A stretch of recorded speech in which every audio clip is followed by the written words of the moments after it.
नमस्कार दोस्तों, आप सभी का स्वागत है हमारे चैनल पर। आज की वीडियो में हम बात करेंगे एक बहुत बड़ी खबर की जो पूरी दुनिया में चर्चा का विषय बनी हुई है।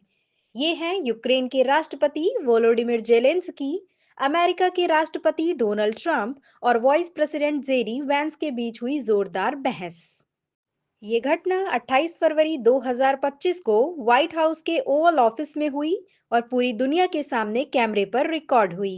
आखिर क्या हुआ था इस मीटिंग में, किसने क्या कहा था और इसका क्या मतलब है? चलिए एक एक करके सब समझते हैं। सबसे पहले ये समझते हैं कि ये मीटिंग क्यों हुई थी। जेलेंस्की अमेरिका आए थे एक बड़े सौदे के लिए, जिसमें यूक्रेन की खनिज संपत्ति को लेकर बात होनी थी। अमेरिका चाहता था कि यूक्रेन ये खनिज सस्ते में दे, बदले में यूक्रेन को रशिया के खिलाफ लड़ाई में मदद मिलती रहे। लेकिन जेलेंस्की ने कहा कि वो ऐसा सौदा तभी करेंगे जब अमेरिका यूक्रेन को सुरक्षा की गारंटी दे। ट्रंप और वैंस को ये शर्त पसंद नहीं आई, बस यहीं से शुरू हुई ये बहस। मीटिंग शुरू में शांत थी, लेकिन 35 मिनट के बाद माहौल गर्मा गया। ट्रंप ने जेलेंस्की से कहा कि यूक्रेन को रशिया के साथ शांति कर लेनी चाहिए, न कि लड़ाई जारी रखनी चाहिए। ट्रंप का कहना था कि अगर अमेरिका ने यूक्रेन को 350 बिलियन डॉलर की सैन्य मदद न दी होती, तो ये जंग तो 2 हफ्ते में ही खत्म हो जाती। ट्रंप ने कहा, हमने तुम्हें अपने बेवकूफ राष्ट्रपति जो बाइडेन के जरिए 350 बिलियन डॉलर दिए। हमारे हथियारों के बिना तुम्हारी जंग 2 हफ्ते में खत्म हो जाती। जेलेंस्की ने इसका जवाब दिया और कहा, 3 दिन में। मैंने ये पुतिन से सुना था, 3 दिन में। ये जवाब सुनकर ट्रंप गुस्सा हो गए। उन्होंने कहा, शायद उससे भी कम। तुम्हारे साथ बिजनेस करना बहुत मुश्किल होगा। फिर बाद में वाइस प्रेसिडेंट जेडी वैंस भी कूद पड़े। वैंस ने जेलेंस्की को बेइज्जती करने वाला कहा। उनका गुस्सा इस बात पर था कि जेलेंस्की अमेरिकी मीडिया के सामने अपनी बात रख रहे थे। वैंस ने कहा, तुम्हें असहमति है, ठीक है, लेकिन इसे अमेरिकी मीडिया में लड़ने की बजाय बातचीत में सुलझाओ, तुम गलत हो। वैंस ने यह भी कहा, तुमने एक बार भी थैंक यू नहीं कहा। क्या तुम्हें लगता है कि बिना अमेरिका के तुम इतने सख्त बन पाते? जेलेंस्की ने पलटवार कर जवाब दिया, क्या तुम कभी यूक्रेन आए हो, हमारे हालात देखे हैं?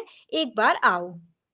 वैंस ने कहा, मुझे आने की जरूरत नहीं है, मैंने खबरें देखी हैं, तुम लोगों को प्रोपेगेंडा टूर पर ले जाते हो। ट्रंप ने फिर बात को आगे बढ़ाया और जेलेंस्की को धमकी दी। ट्रंप बोले, मैंने तुम्हें सख्त बनाया है, लेकिन या तो तुम सौदा करो या हम बाहर हैं। अगर हम बाहर हुए तो तुम्हें अकेले लड़ना पड़ेगा। तुम तीसरे विश्व युद्ध से खेल रहे हो। सुनकर जेलेंस्की ने कहा कि रशिया ने पहले भी शांति का वादा तोड़ा था, इसलिए वो सिर्फ सीज फायर पर भरोसा नहीं कर सकते। ट्रंप और वैंस को ये जवाब और भी बुरा लगा।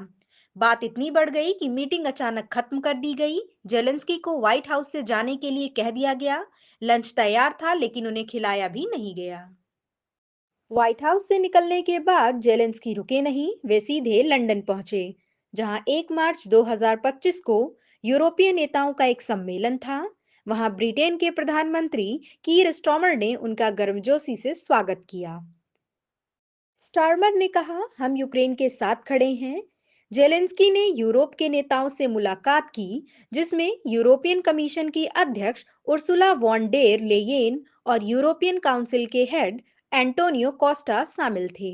इन नेताओं ने ट्रंप के रवैये की निंदा की और यूक्रेन को सपोर्ट का भरोसा दिलाया।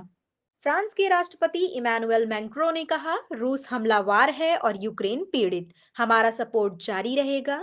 स्पेन के प्रधानमंत्री पेड्रो सांचेज ने सोशल मीडिया पर लिखा, यूक्रेन स्पेन आपके साथ है। जेलेंस्की ने कहा कि वे चाहते हैं कि नेता ईमानदार और सीधे रहें और यूक्रेन शांति चाहता है, लेकिन बिना सुरक्षा के रसिया पर भरोसा नहीं कर सकता। उधर ट्रंप ने सोशल मीडिया पर लिखा, जेलेंस्की जब शांति के लिए तैयार हो तब आए। यूक्रेन में लोगों ने अपने राष्ट्रपति का साथ दिया। कीव में लोग बोले, जेलेंस्की ने हमारा सम्मान बचाया है। वहां उनकी लोकप्रियता बढ़कर 65% हो गई।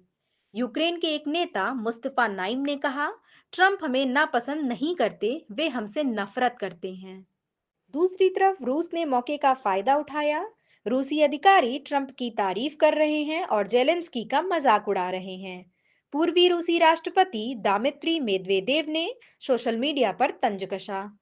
तो दोस्तों, ये थी जेलेंस्की, ट्रंप और वैंस की लड़ाई की पूरी कहानी। आपको क्या लगता है, क्या जेलेंस्की को ट्रंप की बात मान लेनी चाहिए थी, या वो सही थे अपनी बात पर अड़े रहने में?